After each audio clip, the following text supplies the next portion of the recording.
Hello students, तो आपका स्वागत है हमारे चैनल पर। एंड आज हम पढ़ने जा रहे हैं स्ट्रेट लाइन का स्लोप। अब स्लोप होता क्या है उसका मैं आपको एक लॉजिकल मीनिंग बताऊंगा। आपको इतनी अच्छे से समझ में आएगा कि आपकी अच्छे से कमांड बन जाएगी स्लोप पे। और मैं उसका मेन लॉजिक बताऊंगा कि स्लोप ऐसा होता ही क्यों है, ठीक है ना। स्लोप आया कहाँ से है और क्या इसका यूज है, सब कुछ बताऊंगा मैं आपको, ठीक है ना। और स्लोप का रियल मीनिंग क्या है। और ये वीडियो जो है इसकी प्लेलिस्ट आपको मिल जाएगी इस चैनल पर, या मैं डिस्क्रिप्शन में भी लिंक दे दूंगा। और जो है आपके मतलब इस चैनल पे भी प्लेलिस्ट मिल जाएगी, ठीक है ना। और ये वीडियो जो है ये JEE मैथ्स के लिए भी है और 11th मैथ्स के लिए भी, ठीक है ना, दोनों के लिए। तो स्टार्ट करते हैं। सबसे पहले हम देखो ये थर्ड वीडियो, ठीक है ना। ये यहाँ पर मैंने 02 लिख दिया, ये थर्ड पार्ट है इस वीडियो का। पिछली वीडियो में हमने एंगल सीखा था, इंक्लिनेशन, उसके रेंज क्या होती है वो भी मैंने आपको बता दी था। अब देखते हैं। तो देखो अब यहाँ पर slope of a straight line पढ़ना है। अब हमने स्लोप ऑफ स्ट्रेट लाइन को ग्रेडियंट भी कह देते हैं, ठीक है ना। स्लोप ऑफ स्ट्रेट लाइन को ग्रेडियंट भी कह देते हैं। और देखो अब स्लोप होता क्या है। अब देखो स्लोप हमने क्यों पढ़ा। अब जो स्लोप होता है उसका मतलब क्या होता है। स्लोप हमें बताता है एक लाइन की डायरेक्शन, ठीक है ना। स्लोप हमें बताता है उस लाइन की डायरेक्शन। अब लाइन की डायरेक्शन किसके बेस पे बताता है। डायरेक्शन तो हमें थीटा भी बताता था, ठीक है ना। एंगल भी बताता था डायरेक्शन तो। पर जो स्लोप है वो बताता किसके रिलेशन में है। वो परपेंडिकुलर और बेस के रिलेशन में ऐसे बताता है कि ये बहुत जगह यूज हो सकती है, थीटा यूज नहीं हो पाता था, ठीक है ना। तो इसलिए हमने ये स्लोप जो मैथमेटिशियंस ने ये निकाला, ठीक है ना। तो अब देखो स्टार्ट करते हैं। यहां पर सबसे पहले देख लो, इसे हम एम से डिनोट करते हैं, ठीक है ना, डिनोटेड बाय एम। तो इसे एम से डिनोट करते हैं, जैसे सबकी डिनोशन होती है कुछ ना कुछ, वैसे ही इसको एम से डिनोट कर देते हैं। ये हमने एक लाइन ले ली, एक्स एक्सिस है, ये वाई एक्सिस है, ठीक है ना।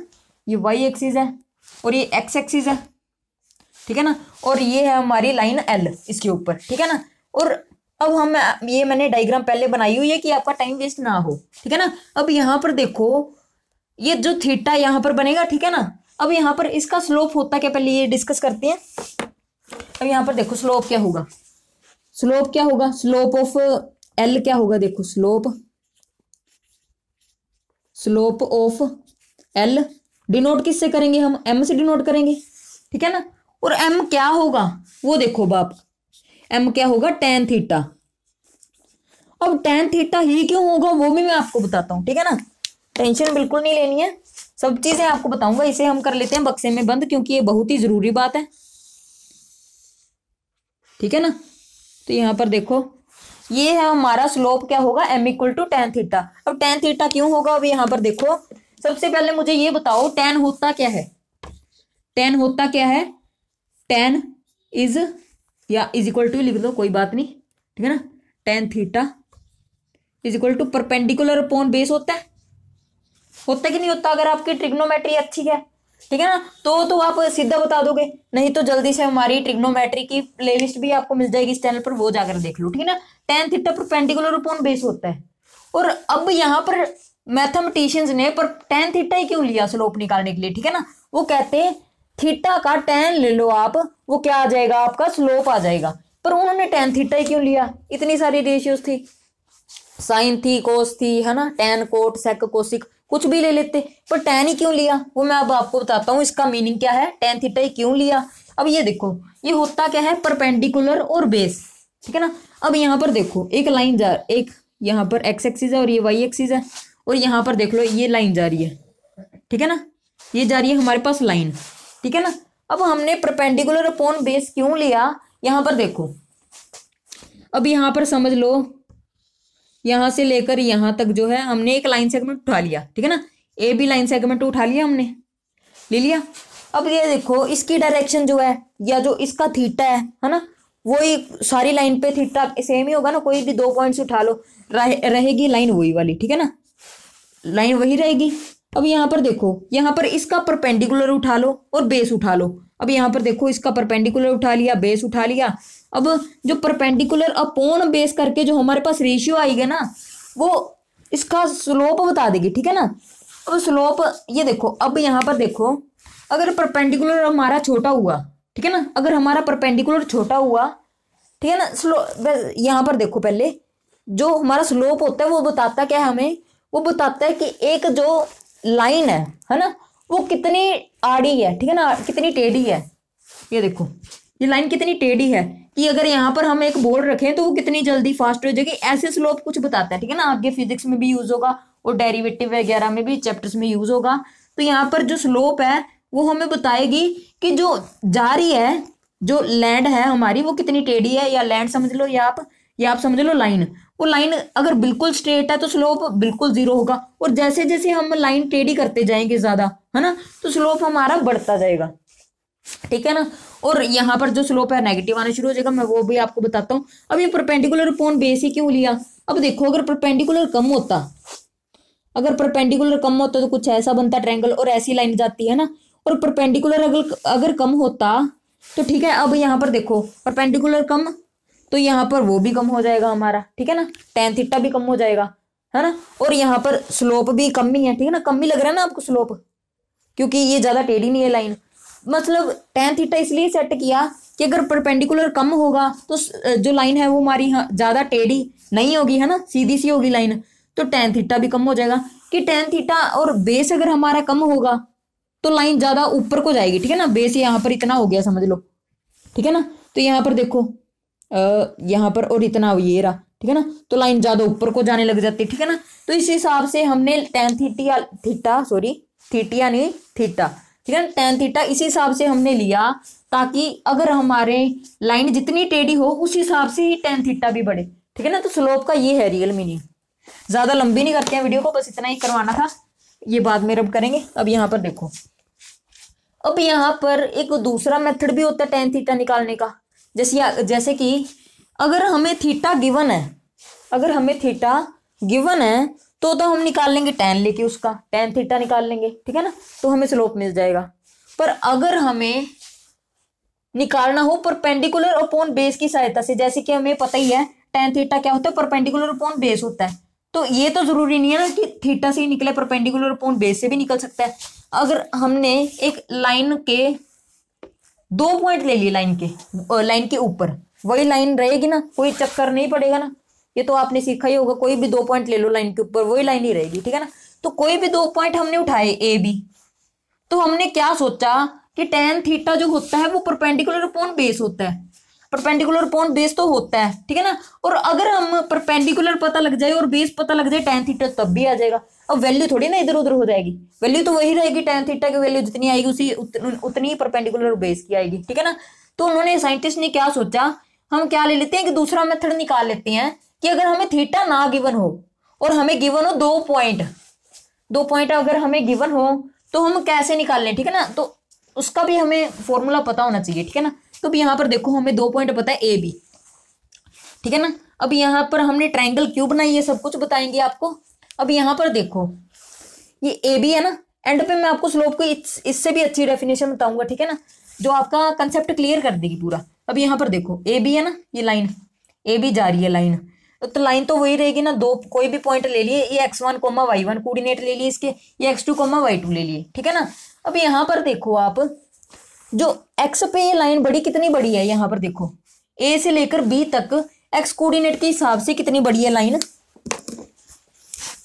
यहां से लेकर यहां तक बड़ी है, ठीक है ना, यहां से लेकर यहां तक बड़ी है, ये लाइन इधर बड़ी है।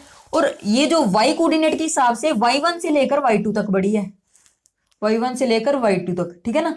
यहां से x1 से लेकर x2 तक बड़ी थी, और यहाँ पर ये देखो x1 ये कोऑर्डिनेट होगा और x2 ये होगा, ठीक है ना। अगर यहाँ पर ड्रॉप करेंगे इसका, ठीक है ना, परपेंडिकुलर यहाँ पर देखो, ठीक है ना। तो ये जो डिस्टेंस होगा यहाँ से लेकर जो यहाँ ऊपर गई है, अगर हम x कोऑर्डिनेट में कितना चेंज आया वो देखें तो ये कितना होगा, यहाँ से लेकर यहाँ तक, ठीक है ना। और अगर हम देखें y कोऑर्डिनेट में कितना चेंज आया, तो यहाँ से लेकर यहाँ तक होगा, ठीक है ना। यहाँ पर परपेंडिकुलर ड्रॉप करेंगे तो यहाँ पर मिल जाएगा अपने को, ठीक है ना। सॉरी, यहाँ पर नहीं, थोड़ा सा नीचे आएगा, यहाँ पर आएगा, ठीक है ना, और यहाँ पर आ जाएगा, ठीक है ना। यहाँ पर कट कर जाएगा, ठीक है ना। और यहाँ पर देखो, और यहाँ से लेकर यहाँ तक, ठीक है ना। अब यहाँ पर अगर हमें ये पता चल जाए तो ये क्या है मुझे बताओ, ये परपेंडिकुलर है और ये क्या है, ये बेस है, ठीक है ना। अगर हमें ये लेंथ पता चल जाए कि एक्स कोऑर्डिनेट में कितना चेंज आया है और वाई कोऑर्डिनेट में कितना चेंज आया है, तो हमें क्या पता चल जाएगा, उसके बेस भी पता चल जाएगा और उसका परपेंडिकुलर भी पता चल जाएगा। ठीक है ना, तो पता तो लग गया हमें। यहाँ पर देखो, यहां से लेकर यहां तक की लेंथ का कितनी होगी ये बताओ। यहां से लेकर यहां तक की लेंथ कितनी होगी, बहुत सिंपल है। यहां पर देखो, यहां पर ये बढ़ रहे हैं, यहां पर वाई कोऑर्डिनेट, तो यहां पर y2 में से y1 माइनस कर देंगे। पहले ये बताओ ये कितनी लेंथ है, ये y2 है ना, ये y2 है पूरी लेंथ, ये लेंथ पूरी y2 है, सॉरी, ठीक है ना, ये लेंथ यहां पर क्या यार इसने क्या कर दिया है, मार्कर ही नहीं चल रहा। ठीक है ना, यहां पर आपका ध्यान नहीं भटकना चाहिए। और y1 कितना होगा, यहां से लेकर यहां तक y1 होगा। ठीक है ना, और अगर हमें y2 में से y1 माइनस कर दें तो हमारे पास क्या आ जाएगा, इसकी लेंथ आ जाएगी ना। ठीक है ना, ए बी की लेंथ आ जाएगी, ए बी की वाई कोऑर्डिनेट कितना चेंज हुआ वो आ जाएगा। तो यहाँ पर आ जाएगा y2 माइनस y1, ये आ जाएगा। उसी तरह से यहां से लेकर जो यहां तक लेंथ होगी वो होगी हमारी x2, ये होगी हमारी x1। ठीक है ना, यहाँ पर लिख देते हैं, ये होगी हमारी x1, ये होगी हमारी x2। ठीक है ना, अगर इसमें से ये माइनस कर देंगे तो ये लेंथ आ जाएगी, तो ये क्या हो जाएगी हमारी,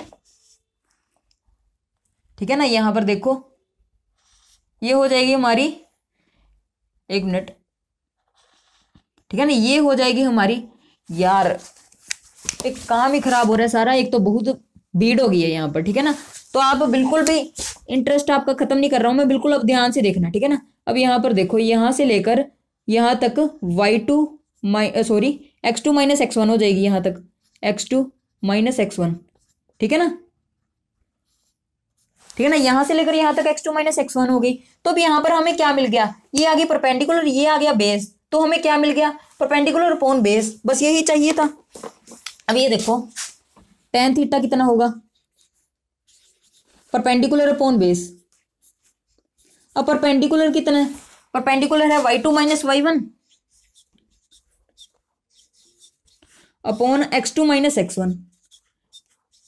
ठीक है ना, तो ये आ गया, बस यहां पर देखो ये चीज आ गई।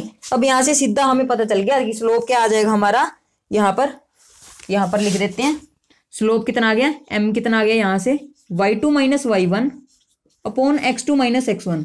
अब ये काम कहाँ करेगा, जब यहाँ पर हमें पता होंगे एक बी पॉइंट पता होगा और एक ए पॉइंट पता होगा, ए पॉइंट के कोऑर्डिनेट पता हो, बी पॉइंट के कोऑर्डिनेट पता हो, तो ये वाला फॉर्मूला लग जाएगा। ठीक है ना, ठीक है ना, अब आपको क्लियर हो गया होगा, स्लोप इतना ही था। ठीक है ना, अब यहाँ पर देखो, आगे देखो, आगे एक और चीज पढ़नी है हमने, अब दो केस भी बनेंगे आगे। ठीक है ना, तो यही था मीनिंग तो इसका। अब आगे दो केस देखो,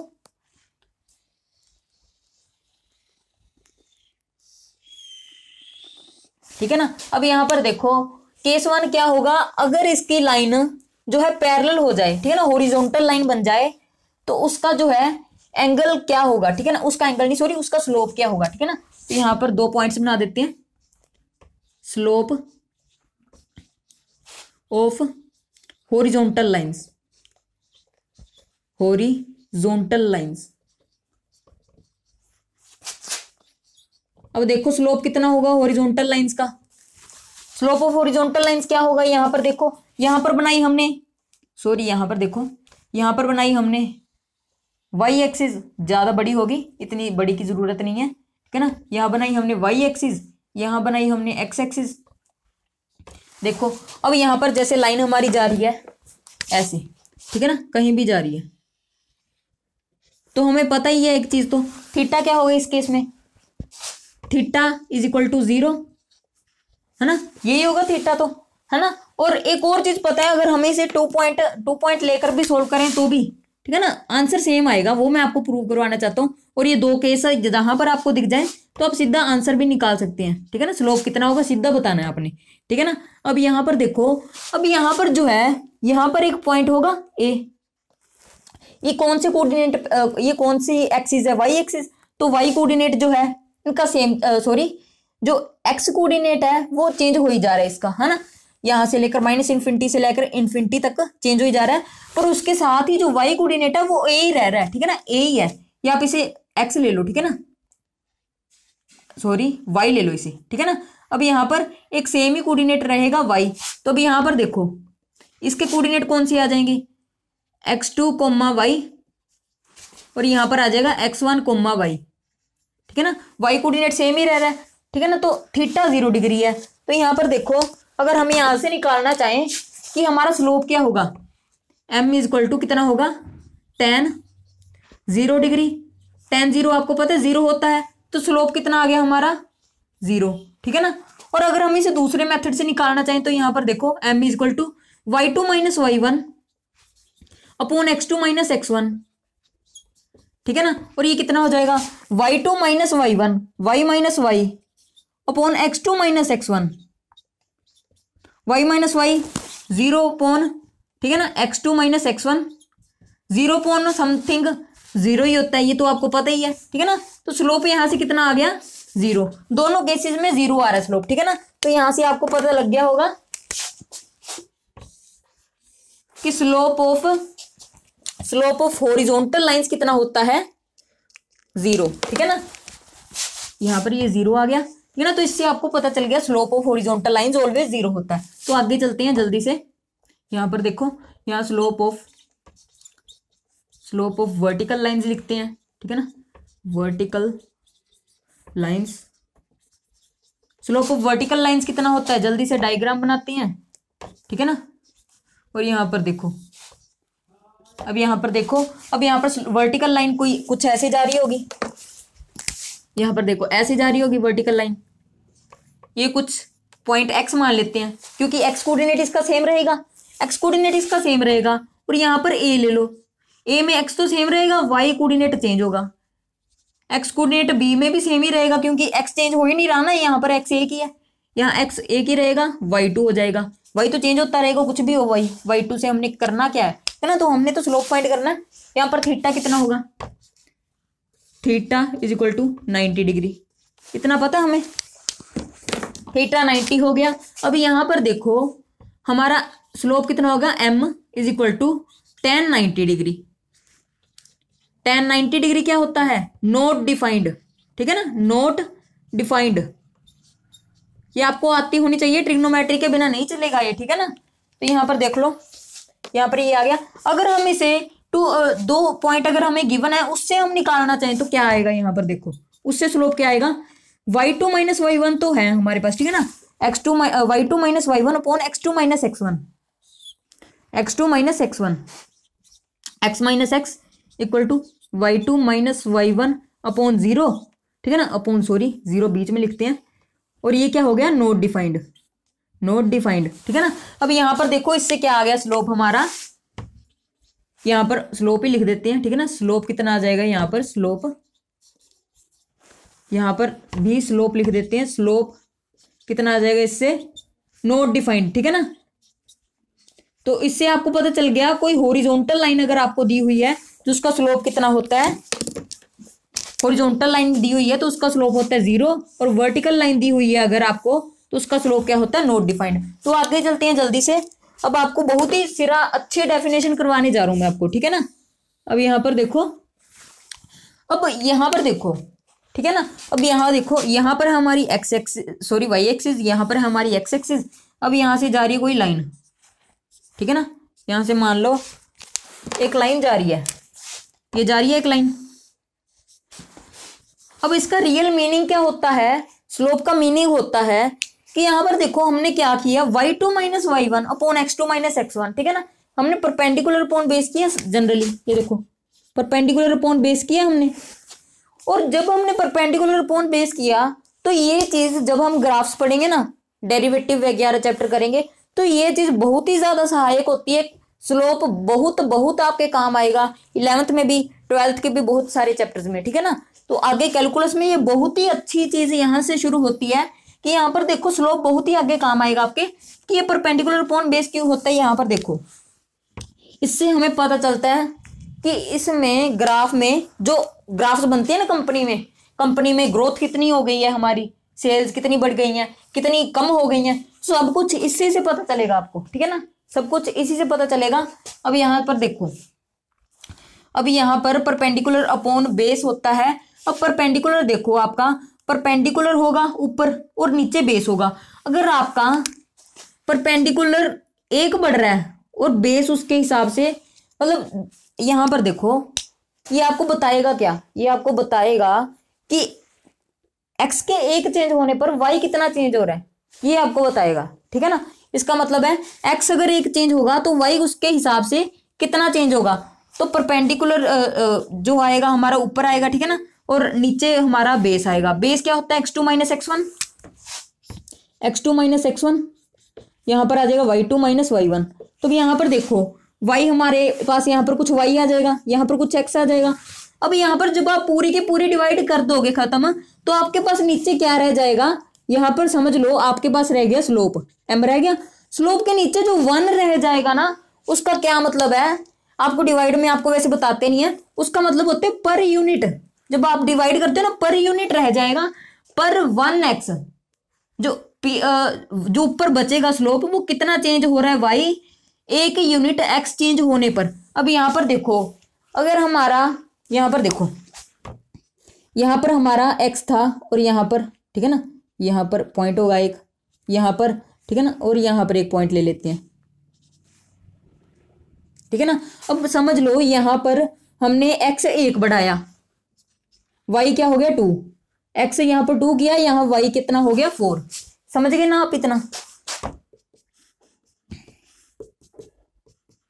इतना आप समझ गए। तो भी यहाँ पर मुझे बताओ परपेंडिकुलर अपॉन बेस कितना होगा, बहुत ही सिंपल है। यहाँ पर हो गया ए कोऑर्डिनेट, यहाँ पर देखो, यहाँ हो जाएंगे 1,2, ठीक है ना, यहाँ लिख ही देते हैं 1,2, और यहाँ पर कितना आ जाएगा 2,4 आ जाएगा।